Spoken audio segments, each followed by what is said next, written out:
Across the Spiderverse has recently come out, officially ending the 5-year creative drought of this beloved Marvel franchise, and after watching this long-anticipated release, I can confidently say that if Part 2 is even half as good as this is no exaggeration going to be the best comic book movie trilogy of all time. Now we could sit here and talk about its amazing dialogue, the compact and layered plot, or the visuals that literally fundamentally change the standard of modern animation, but with as much culminated good that spews from this franchise, the success really all stems from its utterly unshakable core. And that core just so happens to be the character of Miles Morales. The story of Miles Morales so far can basically be summed up as the dichotomy of expectations, how one source of inspiration can eventually become a hindrance to your journey if one becomes a little bit too limited in their wishful thinking. You see, Miles is a character that is heavily characterized as someone with a mass amount of potential, and is often recognized for said potential. As Uncle Aaron puts it,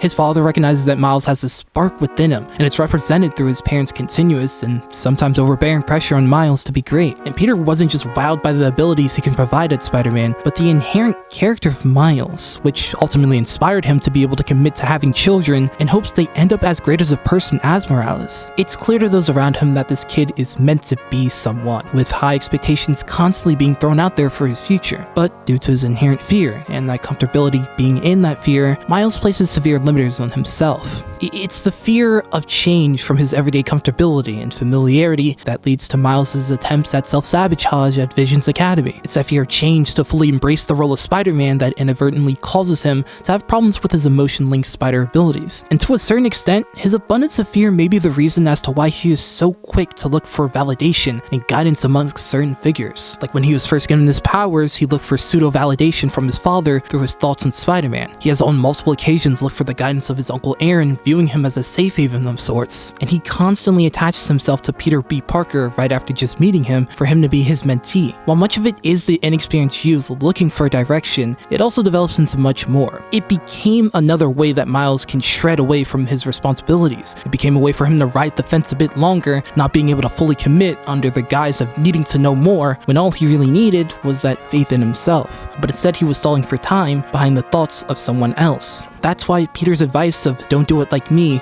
do it like you" means that much more. Because when Miles sees that his father doesn't support Spider-Man, when he tragically loses his Uncle Aaron, and when Peter doesn't trust him to complete that mission, all that weight is pulled back onto his shoulders alone. No more guidance, no more easing into things, and he is no longer able to just sit idly by in his comfortable medium, as this is where his nature is truly tested. Does he rise up to those expectations placed upon him, or does he fall flat being overwhelmed by fear? It's this heavy internal dilemma that culminates to one of the most symbolic and visually stunning film moments of all time in The Leap of Faith, a literal and metaphorical leap that Miles must accomplish alone in order to secure that source of reassurance from within and will himself to fulfill those expectations that everyone knows he is destined to obtain. Miles' character growth is reminiscent of all great Spider-Man tales, with this ever-evolving understanding of self leading to a stronger definition of what it truly means to be Spider-Man. And I just love that for the sequel, they practically take everything they have built and push it to its realistic extremes, because it goes from a story of trying to live up to expectations to a story of one trying to break free from them. Now, in Across the Spider-Verse, we don't see any character regression from Miles at all. That confidence and reassurance he received from forcing himself to take that leap of faith has only been fortified through that year and some months of being the main man behind the mask. He is swinging confidently, building that bond and interacting with his city frequently, and in general, being more proactive towards what he regards as right and just, even if he does face certain external resistance in the process. This has led to him growing and developing in his aspirations immensely, which now even surpassed the expectations previously laid out for him.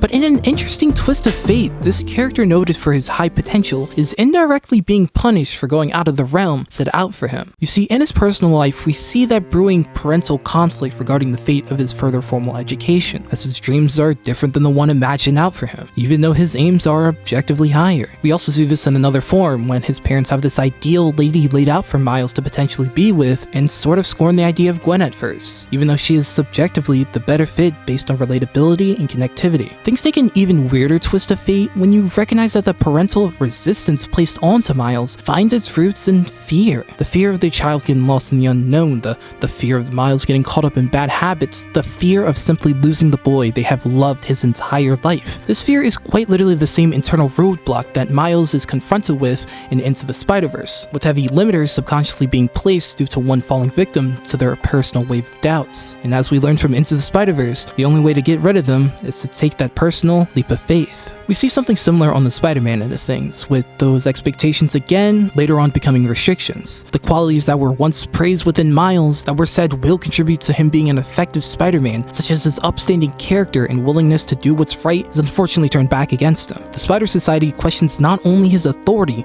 but validity of being Spider-Man, flipping that narrative into that of Miles being a reckless kid when he tries to stray away from a system that admittedly carries a massive amount of nuance to it. Now, this can be interpreted as an emotional youth that's just unwilling to accept the fate that comes with the role of Spider-Man, but I think it's much more than that. Because Spider-Verse has time after time shown that going against the grain is not only not a bad thing, but sometimes necessary to resolve conflict of mass nuance, and especially seeing as though Miles' closing monologue is that of doing his own thing. I believe this is another case of it being better to go against the popular notion, and I just adore the fact that this issue really highlights the backings of Uncle Aaron, with Miles putting on full display why he deserves to be regarded as the best of them, physically, and how he was able to do things such as outsmart an entire society of spider people, but metaphorically as he was the first person even brave enough to speak out against this highly flawed organization. I find it quite interesting that Miles' arc within this sequel also kind of mirrors the greater outside perception of this franchise back when it was first announced. It could be a complete coincidence, but it is pretty fascinating that they share certain parallels, as this franchise did have solid expectations with it still being a Spider-Man movie, but also being heavily hindered by those same limiting expectations. It was animated by a non-Disney, non-DreamWorks animation studio nonetheless, and we are following a non-Peter Parker Spider-Man. It wasn't expected to compete quality-wise with the likes of Spider-Man Homecoming, which came out a year prior, and Spider-Man Far From Home, which would be released a year later. But they broke through those expectations, producing two movies that are arguably the best in Spider-Man history. And now they have the chance to make an historic trilogy with Beyond the Spider-Verse. Now, in Across the Spider-Verse, we really didn't get a narrative conclusion for Miles, which makes sense since it's only part 1, and it really geared itself more around making sure Gwen was given her closure, so I suspect that Beyond the Spider-Verse will shift that focus back onto Miles to complete his journey. But what exactly will be his arc in the final movie? Now, after considering a lot, I think there are two plausible ways they can go about this that would narratively make the most sense. Option 1, they could just make this an extension of the last movie with a continuous commitment by Miles to beat fate, ultimately leading him to actually overcoming it. It's sort of set up already with Gwen discovering the loophole when her father quit being an officer, and it would in general just play nicely into those themes of Miles, again, being the best of them. He could become a symbol of some sort for characters such as Miguel to not let fear and past trauma rule over their judgment and limit their thinking. Option 2. If the first movie was about living up to expectations and movie 2 was about surpassing your expectations, movie 3 should be about finding that healthy medium of realism. Peter B. Parker, since the first movie, continuously brings up this idea how you can't save everyone, and that's kind of the worst part of the job. And while I do think Miles' progression as a character is justified with his more proactive mindset, I do feel as if they are hinting at a possible over-reliance on his moral code, ultimately leading to a tragedy to strike. Miles in this movie, while being more confident, has also developed a slight ego and is a victim of childhood naivety, frequently lashing out when someone questions his maturity when he is still only 15 years old. There is high potential for something to go wrong, especially with Miles having such a loose understanding of the true gravity of the situation, so I wouldn't be surprised if he does face a tragedy, such as losing his father, but evolves into a more complete Spider-Man because of it, one that is complete enough to handle the Spot, who we already know is a layered monster to begin with. No matter what route they go, however, we can all sit here in peace, knowing that there is a committed team out there with such a great understanding of such a beloved figure. The actual character of Miles Morales as a whole is just sort of an anomaly of a creation. Like, he's a dude that was in large part the product of an online joke petition before he actually ended up taking the mantle of the most popular Marvel title of all time. But then those highs of the character quickly go low as he is seen as a quite underwhelming legacy character,